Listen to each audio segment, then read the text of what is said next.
Boa noite, pessoal.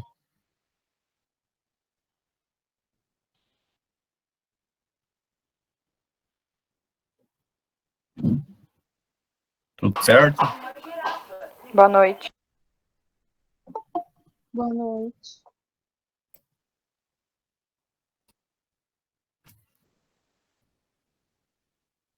Estão ouvindo bem? A conexão tá legal agora?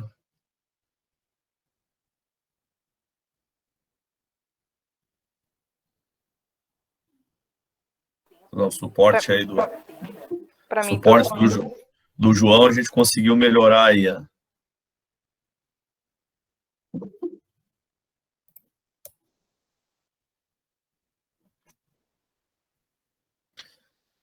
Então tá, enquanto o pessoal está chegando aí, eu quero ouvir de vocês quanto ao material que está disponível lá. O pessoal chegou a dar uma olhada. Eu vi que alguns já enviaram atividade, porém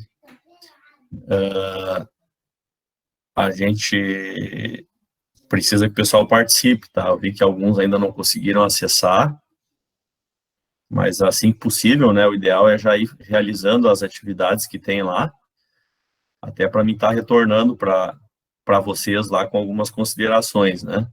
Quando necessário. Não sei se vocês estão com alguma dificuldade lá de acesso ou não, conseguiram dar uma olhada no material, só não fizeram atividade. Como é que está isso?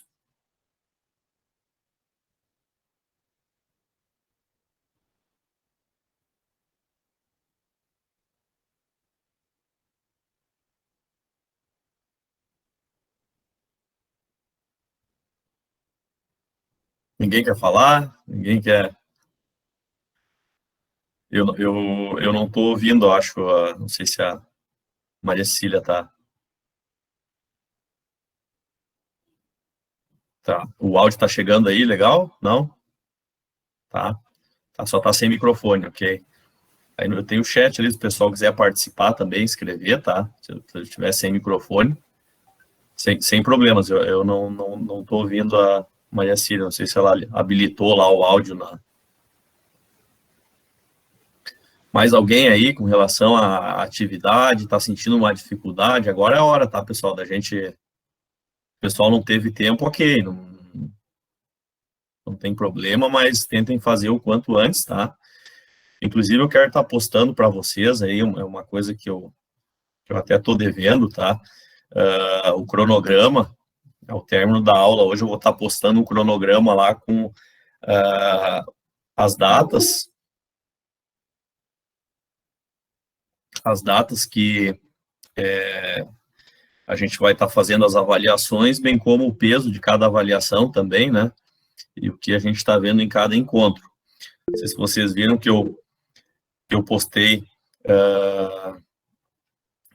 lá embaixo de cada material, tem um videozinho também para tentar auxiliar, tá, na condução da disciplina aí, até para facilitar o entendimento, né, visto que a gente tem alguns conceitos aí, chave, que a gente tem que acabar gravando, tá, durante a nossa disciplina para conseguir estar entendendo, estar acompanhando o conteúdo, tá.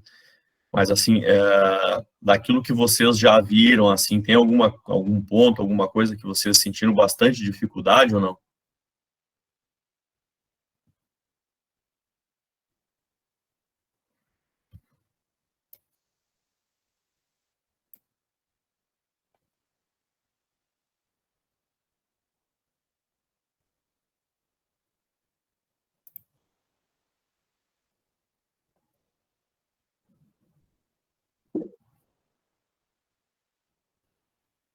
Tá, ok.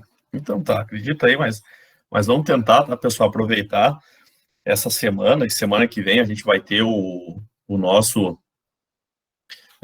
feriado, né? Então eu vou estar postando uma atividade de AD para a gente fazer lá também, tá? Além dessas atividades, às vezes o pessoal pode questionar, tá, mas essas atividades que estão postadas lá, tá, e depois no cronograma eu vou explicar certinho. Então elas são atividades que podem compor depois, no final, tá, uma parte da nota. Tá? Além delas, a gente vai ter as nossas atividades lá de avaliação, tá? Vão ser 2 atividades, além dessas que a gente está postando lá, que eu preciso que vocês façam, que a gente vai compor depois o final da nota. Mas o interessante, como elas já estão elencadas lá conforme cada encontro, tá? Cada material, para a gente conseguir entender, né? Senão daqui a pouco a gente está falando, está avançando na disciplina aqui em uma parte, né? E a gente vai estar atropelando aquilo que já foi visto nos encontros anteriores, tá? E, inclusive, tem um vídeo da aula passada, acho que eu estou devendo para vocês também, tá? A gente vai postar o vídeo da aula passada, e depois acredito que até o final da noite, hoje, eu consiga mandar para o João lá, estou devendo para ele esse vídeo, tá? Explicando para o pessoal poder acessar aí, quem não esteve presente na aula passada, tá? Mas, conforme a gente conversou, então, nos outros encontros, tá? Bem tranquilo, o pessoal vai tendo dúvida, o pessoal vai me questionando, pode ir mandando, tem dúvida de como realizar a atividade, tá com problema de acesso, tá? Eu preciso que vocês me deem esse feedback lá, que vocês mandem a mensagem, tá? Pode mandar no grupo, pode mandar para mim, bem sem problema nenhum. Bem? Tudo certo? Conexão tá boa? Não tá trancando aí? Alice, tudo certo?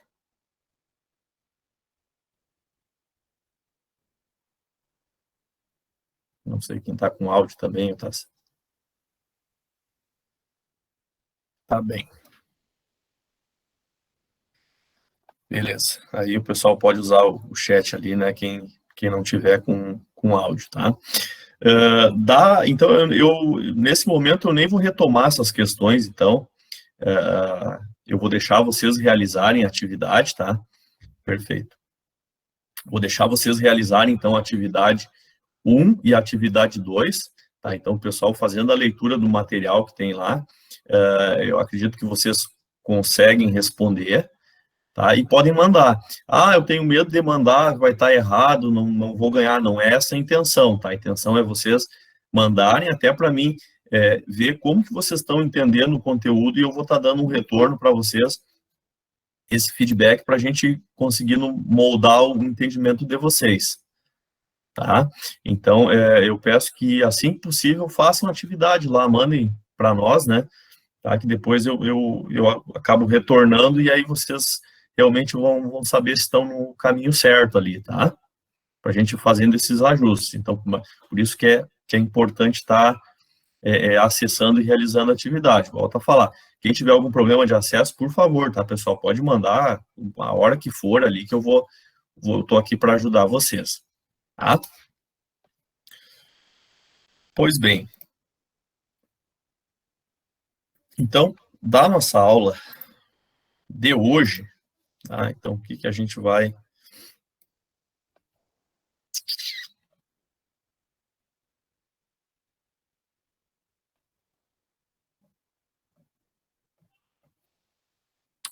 Acho que deu um problema aqui. Este...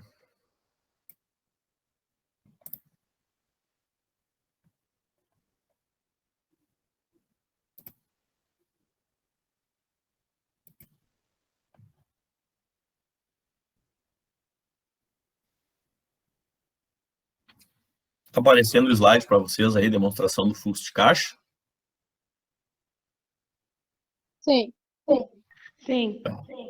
Então, aqui eu acho que foi o último slide que a gente parou na aula passada, né? Então, esse nosso encontro de hoje, a gente vai começar a avançar um pouco mais no assunto sobre o demonstrativo do fluxo de caixa, tá?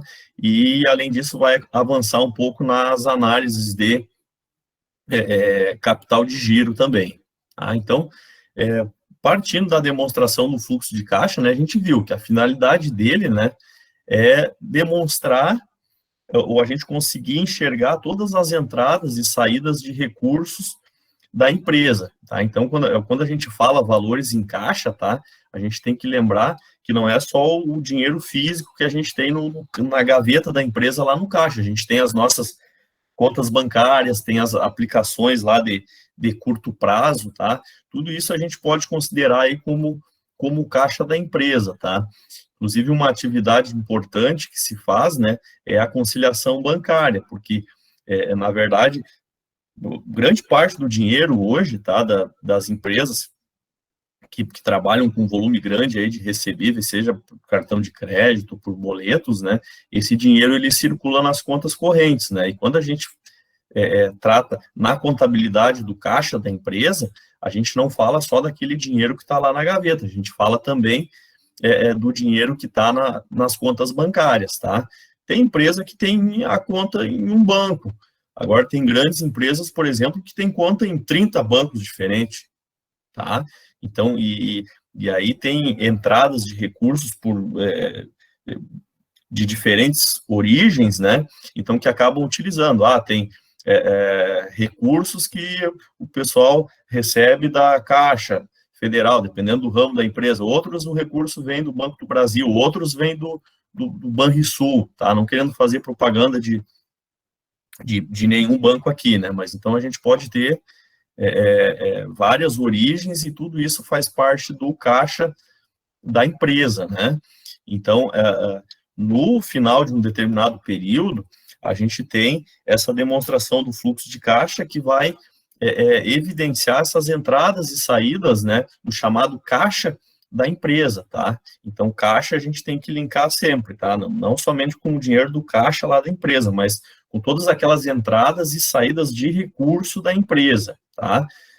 Lembra que a gente tem que distinguir aqui mais uma coisa, né? A questão do regime de caixa e regime de competência, que a gente viu na aula passada, tá? O regime de competência, a gente faz referência com o faturamento da empresa, por exemplo. Todas aquelas vendas realizadas dentro do mês. Então, isso a gente chama regime de competência. Só que essas vendas realizadas, nem todas elas são à vista, elas podem ser a prazo. Então, o nosso demonstrativo de fluxo de caixa, o que interessa para nós é a quantidade de dinheiro em espécie que foi recebido pela empresa, tá? Então, isso que vai interessar para nós, tá? Então, é quanto que a gente vai ter dinheiro disponível para conseguir pagar as contas, por exemplo, tá? Aqui é o demonstrativo, e aí vocês têm uma questão, acho que é da segunda atividade, né? Quais são as principais atividades, né, que a gente tem, as três principais, que são as atividades operacionais aqui. Eu falo estrutura básica, né, porque é a partir dessa estrutura que a gente vai extrair o fluxo de caixa. Esse aqui, basicamente, é pelo método direto, tá? A gente tem duas formas, o direto e o indireto, mas o método direto seria aquele que nos daria um retorno gerencial importante, que é aquele que a gente faz. Tem empresas que fazem esse fluxo de caixa diariamente, tá? Fazem um acompanhamento e um fechamento semanal, para conferir se todas aquelas entradas e saídas previstas estão de acordo, né, com aquela projeção esperada. Por que isso? Porque assim a gente consegue ter aquela questão da previsibilidade, muito importante para a gestão, principalmente falando da parte financeira, né? Então, a estrutura básica desse fluxo de caixa, a gente vai ter as atividades operacionais, tá? E aqui a gente tem um indicador importante. Esse resultado das atividades operacionais é que vai nos dizer qual é a geração de caixa da empresa, quanto que ela está gerando, se ela está gerando um caixa positivo ou um caixa negativo. O que é um caixa positivo ou caixa negativo? Quer dizer que um caixa positivo quer dizer que eu estou tendo mais entradas de recursos do que de saída, tá? O que quer dizer isso? Por exemplo, eu estou vendendo, eu estou recebendo, eu estou vendendo mais à vista, por exemplo, né? E estou pagando meus fornecedores a prazo lá de forma diluída. Isso aí vai acontecer o quê? Quer dizer que eu estou tendo, lógico, num período considerado, né, um caixa positivo, tá? Já um caixa negativo poderia ser um problema ao longo prazo, né? Porque pensem só, toda vez eu tendo mais saídas de recursos do que entrada, por exemplo, na pandemia, tá?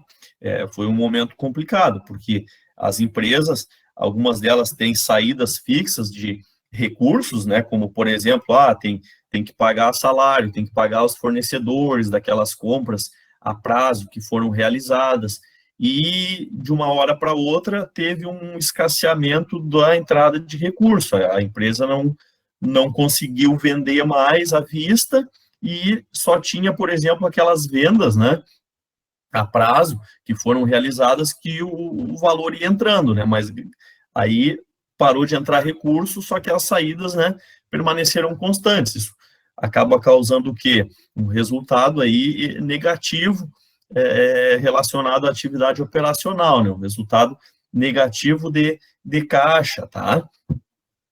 Eu não estou dizendo aqui que existe caixa negativo, mas no demonstrativo ali nos diz que a geração de caixa da empresa daquele período, a gente está tendo mais saídas de recursos do que de entrada, né? Então, essa é relacionada à atividade operacional. A atividade de investimento, então, a gente está relacionado, então, com as entradas de recursos,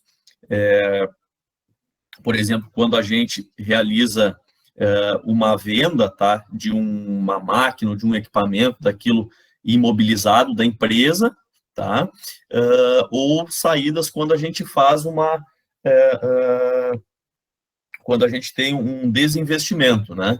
Então, essas atividades de investimento, elas são importantes também porque elas vão demonstrar como que qual a quantidade de recurso que a gente está utilizando para investir na empresa, né? E depois a gente vai ver mais à frente quais são os tipos de investimento que a gente tem, né? Seja em capital fixo, tá, em imobilizado, que a gente chama máquinas e equipamentos, tá? Ou então investimento em em giro, né, em giro da empresa, investir mais no estoque, né, em prazo para os nossos clientes, né, isso é tudo investimento também. E, por fim, as atividades de financiamento. Tá? Aqui as atividades de financiamento também a gente tem um resultado ali, porque a gente sempre considera as entradas e as saídas de recursos para conhecer essa variação ao longo do período, né? Então, as atividades de financiamento, basicamente, são aquelas entradas e saídas de recursos relativas a empréstimos bancários, né? Ou então um financiamento próprio lá do sócio da empresa ou algum outro tipo de atividade, mas sempre relacionado a empréstimos ou financiamentos, tá? Só abrindo um parênteses aí para ver se o pessoal tá ligado com relação a isso. Qual é a diferença de empréstimo e de financiamento? Alguém sabe, hein? Tem alguém da turma que já sabe, hein, que a gente já falou sobre isso.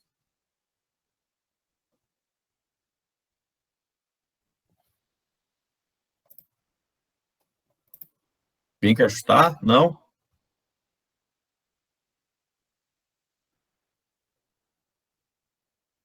Empréstimo ou financiamento?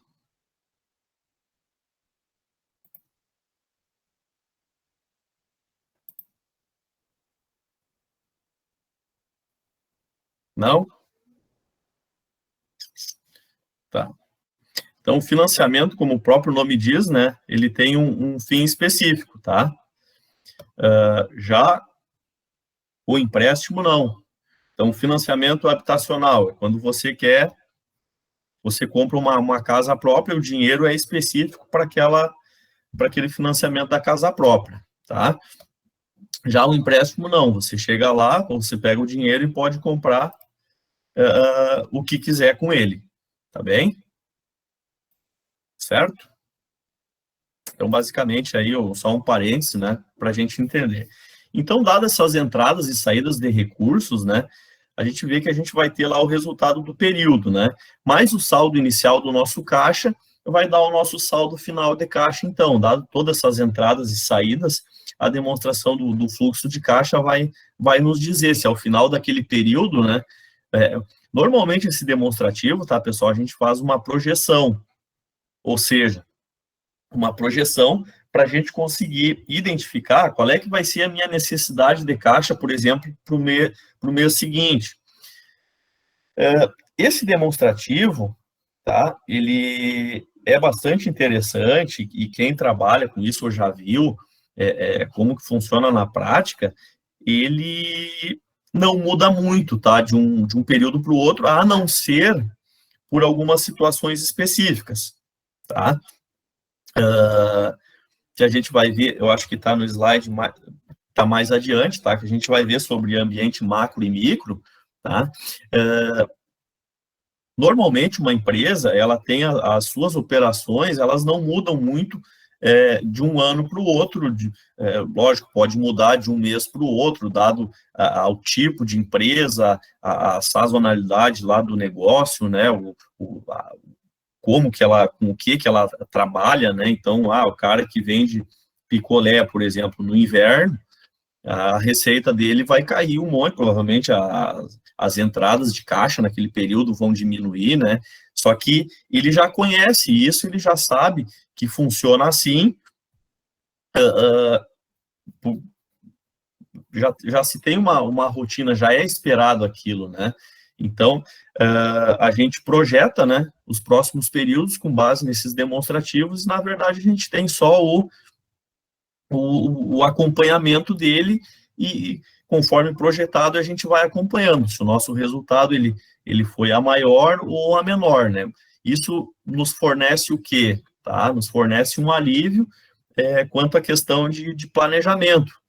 Então, basicamente, ele nos diz qual vai ser a nossa necessidade de financiamento e vai nos possibilitar realizar os investimentos necessários também. Então, a gente sabe, olha, a partir do período tal, a gente vai estar com alívio no caixa, talvez é uma forma da gente tentar comprar alguma coisa à vista, né?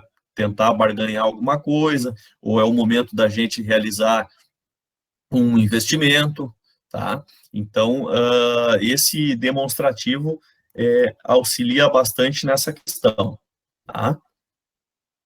Aqui, como eu falei, as atividades de investimento e financiamento, né, a gente pode investir lá no capital fixo, né, seja um veículo, imóveis, tal, então em giro com relação a estoques, né, prazos para clientes.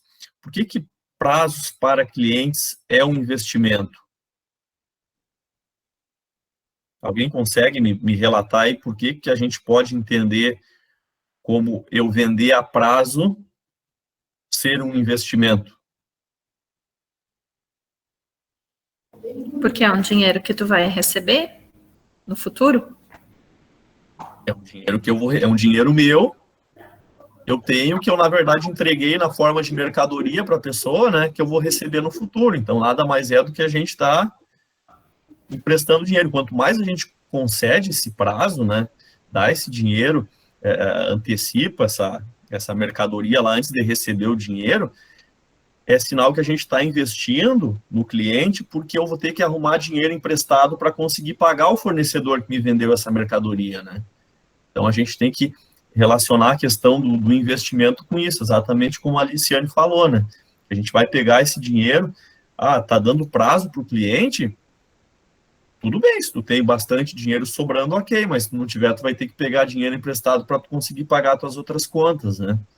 Aquela história que eu falei, do cara se aventurar no negócio porque o concorrente está vendendo em 10 vezes sem juros, eu vou vender também, tá? Mas aí tem que ver, de repente a rede lá que ele atua, ele tem um prazo maior para o pagamento dos fornecedores dele, ou ele tem bastante dinheiro para fazer isso, né? Agora, o cara se aventurar, tem que saber que os boletos lá vão chegar, né? Vai ter que pagar, vai vender em 10 vezes, mas o cara te vendeu a mercadoria em 2, 3 vezes, né? Como que faz essa matemática? A ideia é, com essa disciplina aí, a gente avançar um pouco a gente ampliar essa ideia, né, de como isso funciona, tá? E o financiamento pode ser recursos próprios, né, dinheiro dos sócios, que bom que fosse assim, né, funcionasse direitinho, né, só com dinheiro do cara, né, mas a grande parte é alavancado com recursos de terceiros, né, então a gente tem aí as instituições financeiras para suprir essas necessidades, né, inclusive de conceder prazo, né, então é bastante utilizado aí as antecipações de recebíveis, né, porque quando você tem, por exemplo, uma venda no cartão de crédito, a instituição lá, ela garante o recebimento do valor, né? E como esse valor já está consignado lá para ele, ele consegue até um recurso mais barato. Então, esse tipo de financiamento, né, com valores a receber como garantia aí, né? Então, acaba deixando o empréstimo lá, o dinheiro, né, seja para capital de juro ou para outro tipo, né, mais barato, né, o pessoal costuma chamar aí também das contas devedoras ou contas garantidas, né, que é um recurso que a gente tem disponível aí de curto prazo, né, para utilizar, é como se fosse um limite lá do cheque especial, tá, só que ele para a empresa é garantido, seja lá porque nessa conta caem os boletos que a empresa emite, cai o valor do cartão de crédito, por exemplo, que a empresa realiza as vendas, né? Então, a gente tem esse nome aí e são empréstimos, tá? Pré-aprovados aí que com uma taxa de juros menor, né? Porque a gente até vai ver um gráfico mais à frente com relação a risco e retorno, né? Dependendo da ótica que a gente enxerga, a gente consegue identificar isso e entender um pouco melhor. Tá? Pessoal, o vídeo tá legal, não tá travando, acho que melhorou, né? Então tá. Com essa chuva aí tá legal, acho que tá bem. Vocês podem me interromper, tá? Qualquer momento aí que vocês acharem, tá? Para a gente tentar explicar alguma coisa que for ficando aí pendente, tá?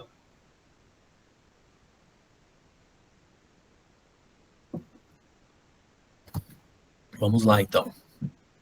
Aqui a gente tem um slide, tá, que a gente trata um pouquinho de criação do valor na empresa, né? Porque o que acontece? Como é que a gente sabe se a nossa empresa está indo bem ou não está indo bem, tá? Isso aqui eu vou tentar colocar depois para vocês em alguns exercícios práticos aí, porque muitos podem fazer cara feia, né? Mas a matemática nos ajuda a entender muita coisa. Aquelas equações, simplesmente equações lá do A igual a B, né? A gente consegue tá decifrando algumas coisas aí, ficando mais claras para nós, né? Então, depois eu vou colocar alguns cálculos para vocês também tentar realizar com relação à criação de valor na empresa. O resultado operacional da empresa, né? Para a gente dizer que ela cria valor, ela tem que ser maior que o nosso custo do capital. Tá? O que é o capital, né? O nosso capital é toda aquela parte que dá origem às nossas aplicações na empresa, tá? E aqui a gente vai nos remeter, jogar lá para trás, tá? Quem já passou por isso, naquela questão das origens e aplicação de recursos, né? Então, se a gente pegar o resultado da empresa lá, o que ela deu de lucro ou prejuízo, tá? Mas aqui falando em resultado positivo, né? Para a gente dizer que a empresa aumentou de valor, a gente tem que ver qual é que é o nosso custo realmente efetivo do capital, e não somente de capital de terceiros, tá? O custo dos empréstimos bancários, mas o custo do capital próprio também que a gente tem que atribuir. E como que a gente faz essa atribuição de valor aí do custo do capital próprio? O nosso custo do capital próprio, ele tem o chamado custo de oportunidade, né? Qual é que é o custo de oportunidade? É aquele cálculo, tá, grosso, que a gente faz assim, poxa, será que vale a pena ou não vale a pena? Né? Quando a gente se pergunta, como que eu vou saber se vale a pena? Por exemplo, tá? Um amigo de vocês diz, olha, a gente vai pegar, abrir um negócio e tu vai ganhar 1% ao mês. Tá? Tem um dinheirinho guardado na poupança lá, o cara vai te dizer, olha, tu vai ganhar 1% ao mês. Como é que vocês vão saber se é bom negócio ou é mau negócio isso para vocês? Vocês vão ter que pensar, poxa, mas lá na poupança, quanto que está rendendo esse dinheiro? Ah, está rendendo 0,2, 0,2. Opa, então se lá no negócio vai render 1%, é bom negócio. Tá? Só mais do que isso já desconfiem, tá, pessoal? Agora tá uma coisa que eu sempre venho falando para o pessoal que tem aula comigo, né? Não acreditar aí na questão do dinheiro fácil, né? Essas promessas aí de 5, 6, 8, 10% ao mês aí, que tem gente que fazendo maluquices aí, acreditando no conto lá da carochinha, né? De realizar investimentos aí, coisa que não existe no mercado financeiro, né? De ganhos extraordinários e acabando caindo aí em contos, né? Só abrindo um parênteses, né? Porque quem tem oportunidade de disseminar isso e de falar para pessoas próximas, enfim, tentar aconselhar, né?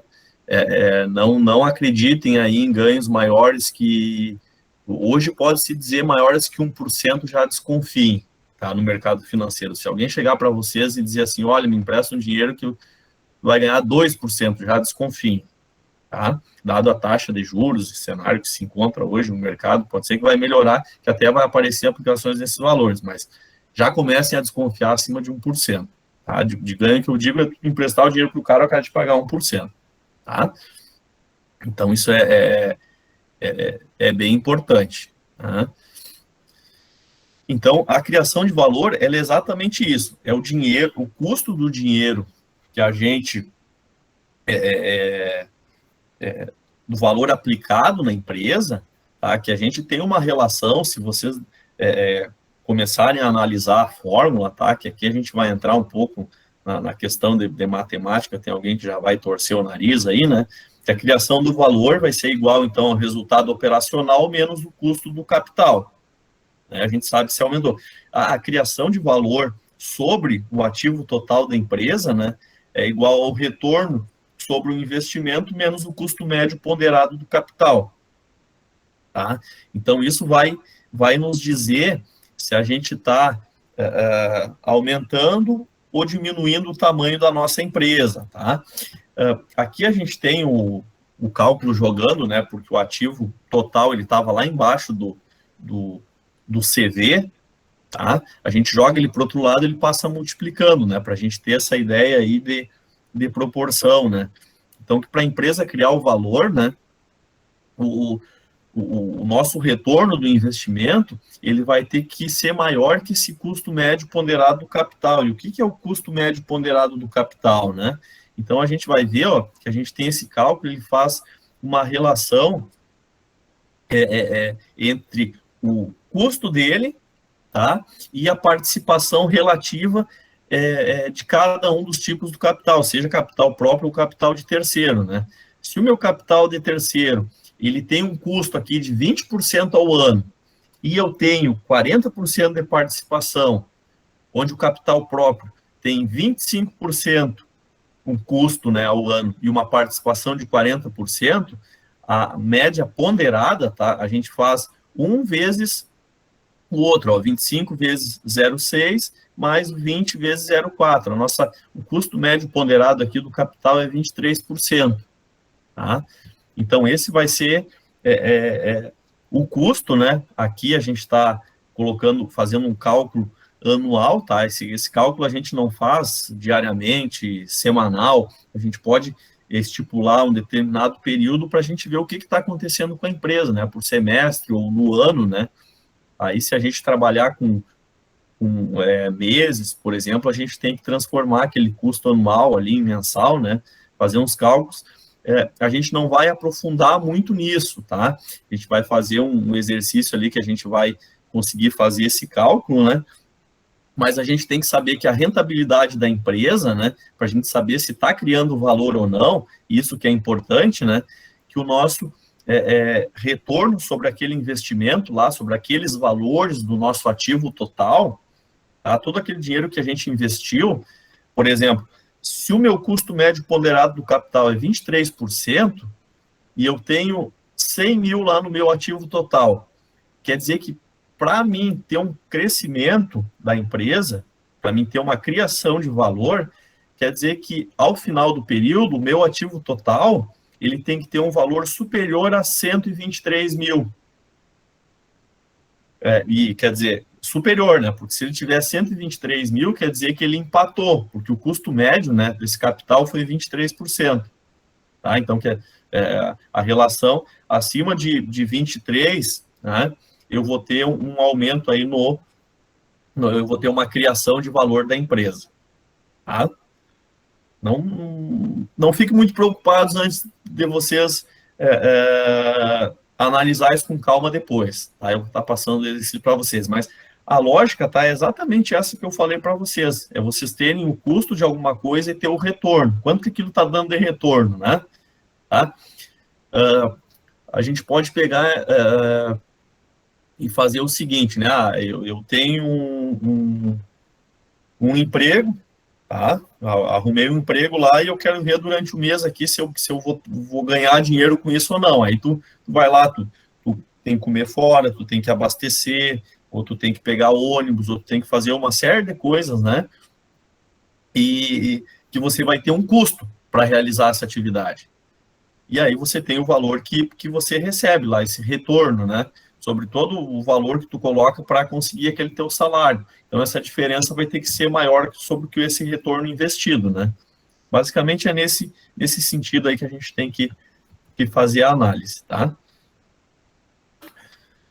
Com relação ao risco, tá, pessoal? A gente tem algumas considerações a fazer, né? Que a gente tem o risco financeiro, tá? Relacionado ao financiamento das operações da empresa, e o do negócio, né? Que é relacionado às operações da empresa, né? Então, quando a gente fala risco financeiro, tá? a gente trata dos financiamentos, seja dos financiamentos que a empresa tem que tomar, tá? Seja de instituições bancárias, como também de fornecedores, né? E além disso, também a gente tem o risco das vendas a prazo, por exemplo, né? Tá? E a gente pode colocar isso no risco do negócio. Agora, o financeiro, por exemplo, pensa em vocês. Se vocês são uma empresa totalmente alavancada em empréstimos bancários, ou então vocês dependem muito de um fornecedor que financia para vocês as suas compras, e daqui um pouco o banco não empresta mais dinheiro para vocês, né? Porque vocês não estão conseguindo pagar os empréstimos e financiamentos que a empresa tem. O que pode acontecer, né? Vocês vão fechar a porta, e o risco do negócio é a mesma coisa, né? Então, a gente tem o risco relacionado, por exemplo, vocês venderem, o caso lá da máquina de escrever, que o titio vendia a máquina de escrever lá, e aí o mundo se modernizou e ninguém queria comprar mais máquina, a não ser museu hoje, né? O cara que tem máquina lá. Bem que até hoje a gente utiliza a máquina ainda, tá? Porque eventualmente depende do... A gente tem que utilizar lá até para digitar cheques, por exemplo, eventualmente, né? Quando é utilizado, parece uma coisa antiga a gente falar, né?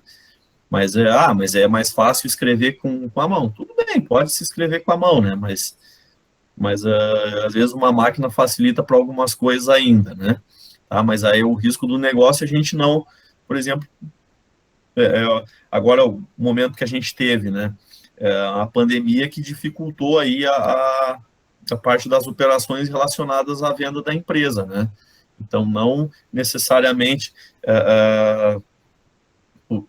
seja pelos clientes não conseguirem comprar, né?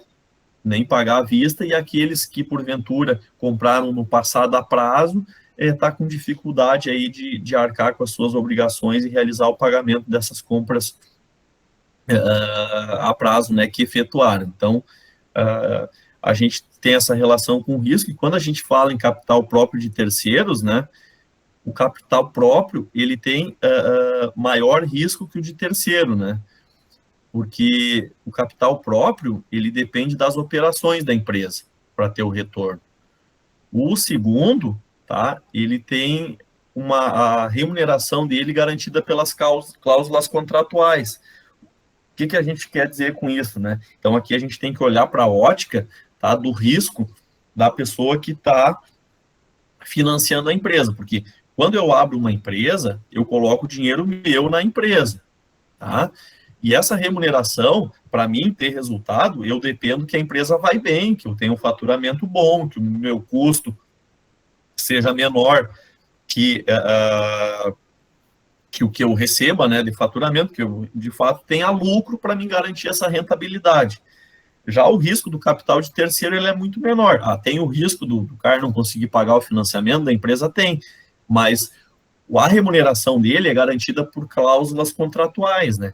Então, o risco lá do capital de terceiro que eles têm, né, é muito menor, né? Porque o primeiro depende da gente ter um resultado bom, mas não tem nada garantido que eu vou ter sucesso na minha empresa, tá? Já o risco lá do capital de terceiro, né, independente do risco, se tem um contrato lá que diz que eu tenho que pagar aquela prestação no dia tal, aí o cara tem o risco diminuído, tá? Aqui a relação entre risco e retorno, né, então aquilo que eu falei para vocês, ó, A e D, olhando o gráfico, né, a gente tem a relação risco-retorno, ela é indiferente, né, porque a gente tem ali uma curva, uma relação direta, né, essa curva ali, tá? Uma curva que é uma reta, mas é assim mesmo que a gente fala, tá? Quando a gente está analisando o gráfico, né? Uma relação direta, porque quer dizer que a cada o quadrante 1 ali, se eu aumentar para o quadrante 2, a relação risco e retorno, ele se mantém constante, né? A gente chama aí de relação direta, né? Já a gente pode dizer ali que o ponto C e o ponto B, né? onde um diz melhor investimento e o outro pior investimento, né? A gente pode traçar ali uma linha, né? Entre os dois pontos a gente tem uma relação inversa, né? O B é o pior investimento, por quê? Porque, olha só, eu tenho 1 de retorno, tá?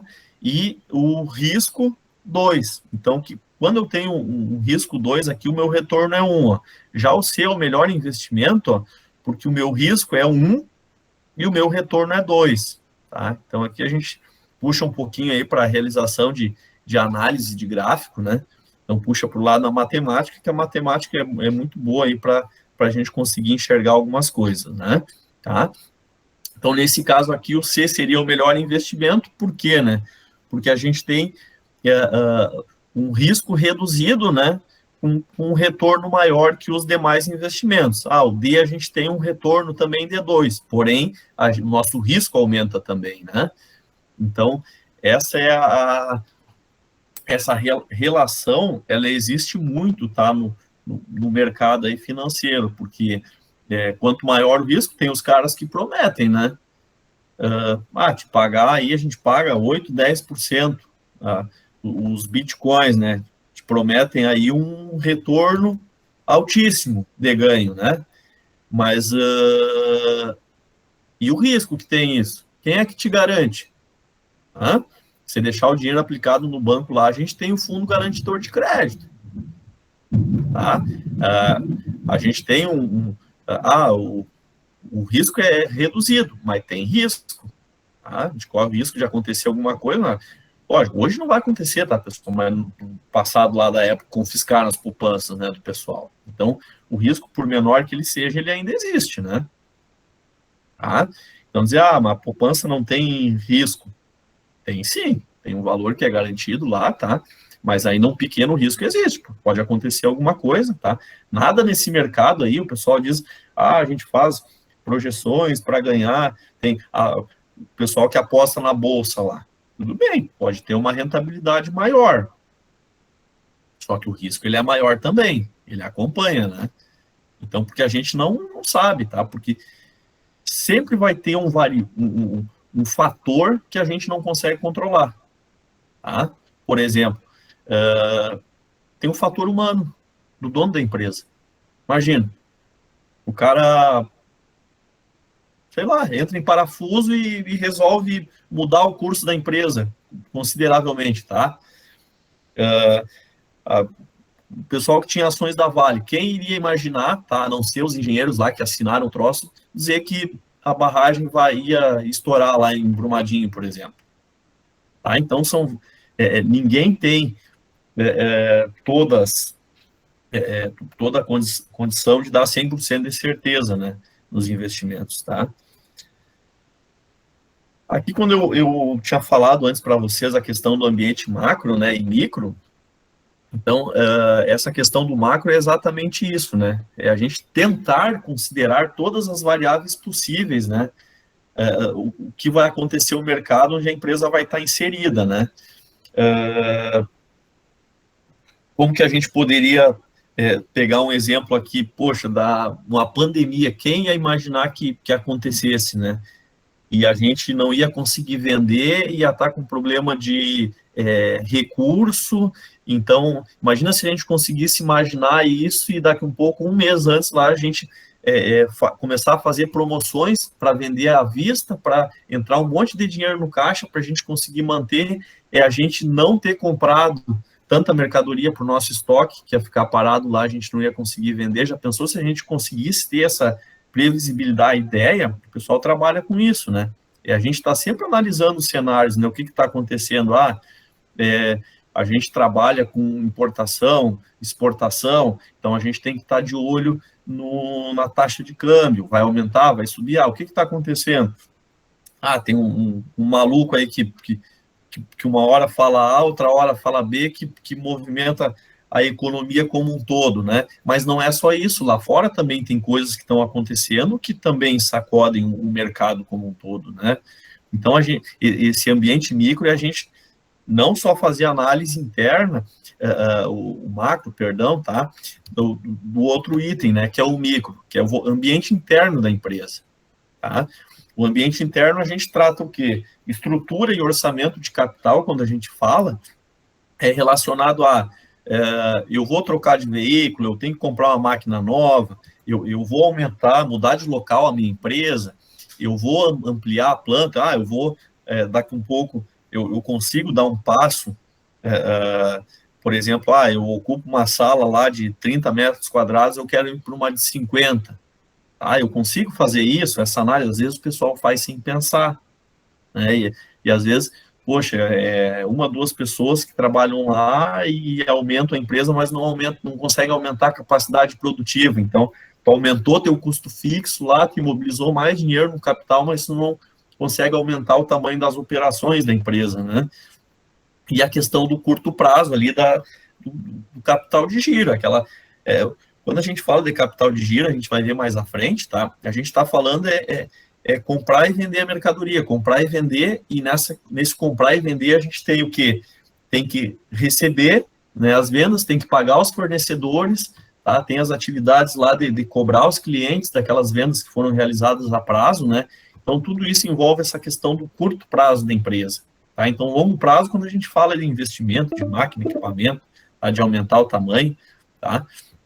E aí, o curto prazo, a gente está falando em capital de giro, pagar boleto, é receber, é vender, é comprar mercadoria para o estoque, né? Pagar o financiamento, pagar o fornecedor, é isso que a gente está falando de curto prazo. Só que para a empresa não basta a gente só ficar nesse enfoque, a gente tem que olhar o macro também, né? Tudo que tá acontecendo no mercado, né? Tá? E aqui a gente começa a falar um pouco aí do capital de giro, né? Então, como eu já adiantei um pouco, né? Então, tudo que a gente utiliza para as operações da empresa, tá? A gente vai chamar de curto prazo relacionado a essas atividades aí de compra e venda de mercadoria, ou seja, a gente transforma dinheiro em mercadoria para depois transformar a mercadoria de novo em dinheiro. Tá? Então, a gente vai ver mais à frente, aí vai estudar os ciclos também, os prazos que vão afetar bastante aí essa questão do capital de giro. Né? Então, capital de giro é quanto que a empresa tem ou precisa, né, de dinheiro para ela realizar todas essas operações, né? Consiga pagar as suas dívidas, tá? Ela vai ter que, nesse período, estar recebendo dos clientes, vai ter que estar ligando com aqueles prazos recebidos lá dos fornecedores, né? E quanto tempo ela vai precisar, né? A gente estima em tempo para saber qual a nossa necessidade de dinheiro, tá? O nosso volume de dinheiro e o período, tá? Dessas operações. O capital em giro é tudo aquilo que a gente tem lá no ativo circulante. Depois, mais à frente, a gente vai ver uma imagem aí gráfica do balanço, tá? O capital em giro quer dizer tudo aquilo que está aplicado nesse curto prazo da empresa. Tá? Já o capital de giro, a gente diz que é tudo que está aplicado lá no nosso circulante, menos aquilo que já é financiado pelo passivo circulante. Tá? Aqui a gente tem a composição do balanço, né? Então, para quem já viu uma representação gráfica aberta, resumido, algumas contas, tá? O ativo circulante, então, é o dinheiro em caixa, o nosso contas a receber e o nosso estoque. Tá? O nosso passivo circulante é os fornecedores, os salários, empréstimos, financiamentos, impostos a pagar, tá? A gente vai trabalhar aqui, quando falar em capital de giro, com ativo circulante e passivo não circulante do balanço, tá? Eu estou avançando um pouquinho ali, porque para não estourar o tempo. Depois eu vou pedir que vocês deem uma lida nesse material junto das atividades que eu vou colocar. Então, aqui, a gente diz que tem um capital de giro positivo, né? Quando o nosso ativo circulante, ó, ele é maior que o nosso passivo circulante. Ou seja, ó, eu tenho 40 de dinheiro aplicado lá no meu circulante e 25 é financiado pelo passivo circulante. Ou seja, isso aí é bom? É bom, porque grande parte desse dinheiro de curto prazo, ó, a gente está financiando com dinheiro de longo prazo. Se ativo circulante e passivo circulante são dinheiro de curto prazo, ativo não circulante e passivo não circulante, ó, são dinheiros de longo prazo. Por que isso é interessante? Porque o dinheiro de curto prazo, tá? A gente sofre uma pressão de caixa. O que quer dizer pressão de caixa? Que a gente tem que pagar logo. Já o dinheiro de longo prazo quer dizer que a gente não precisa pagar amanhã. É como se eu fosse lá fazer uma dívida, por exemplo, eu pegar R$1.000 emprestado para pagar em 12 meses. É um empréstimo de curto prazo, até um ano para eu pagar, tá? Então, vou ter uma prestação de R$1.000 por mês para pagar. Agora, se eu ir lá e pegar esses mesmos R$1.000 para pagar em 24 vezes, eu vou ter uma prestação de 500 para pagar por mês. Então, isso, quanto o dinheiro mais de longo prazo for, a pressão no caixa é menor, tá? Capital de giro líquido negativo, ó, é quando a gente tem o financiamento lá das atividades, o nosso caixa, o nosso estoque, o quantos a receber, a gente tem menos dinheiro empregado lá e mais empréstimo e financiamento. A gente deve mais para o fornecedor, para o banco, os salários, né? Então, a gente está usando dinheiro de curto prazo aqui, ó, do passivo circulante para financiar ativo não circulante. Então, isso aqui não é bom, tá? Porque aqui a gente vai estar sofrendo uma pressão de caixa grande, ó. Porque a gente, por exemplo, está utilizando o dinheiro de curto prazo para a gente financiar uma máquina, por exemplo. Aqui vai demorar, a máquina vai demorar para a gente transformar ela em dinheiro, nem vai transformar, a gente vai usar ela para a operação da empresa, mas o ideal é financiar com recurso de longo prazo, tá?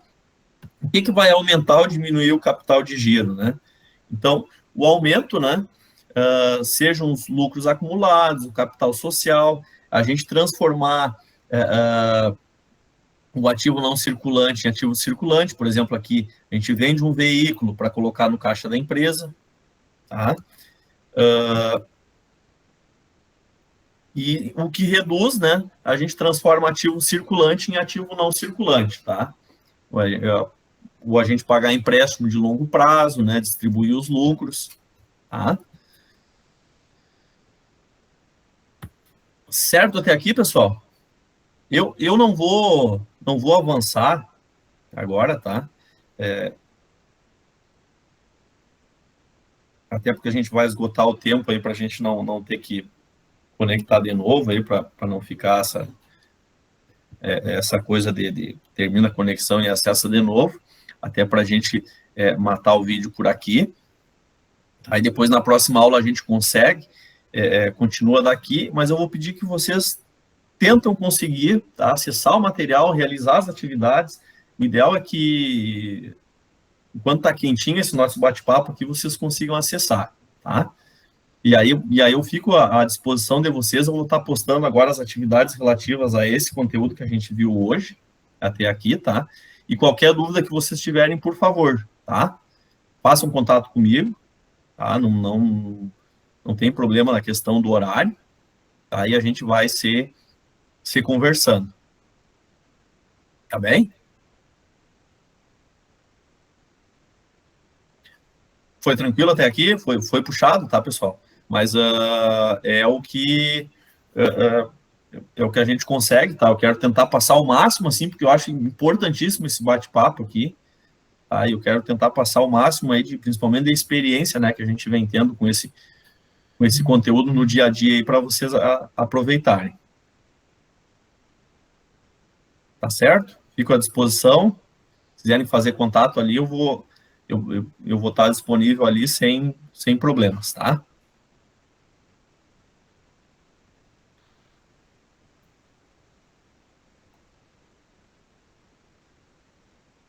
Então tá, boa noite, pessoal. Então, até semana que vem, não esqueçam, tá? Eu vou postar lá, vai ter atividade EAD, tá bem? Para fazer.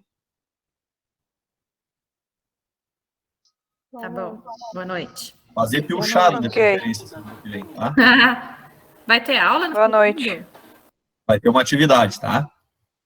Tá. Aula não. Aula não, Tá. na segunda, né? Aí eu só vou postar atividade EAD, eu vou atualizando vocês aí, tá? Tá bom. Tá, abraço. Ok. Tchau, tchau. Obrigada, tchau.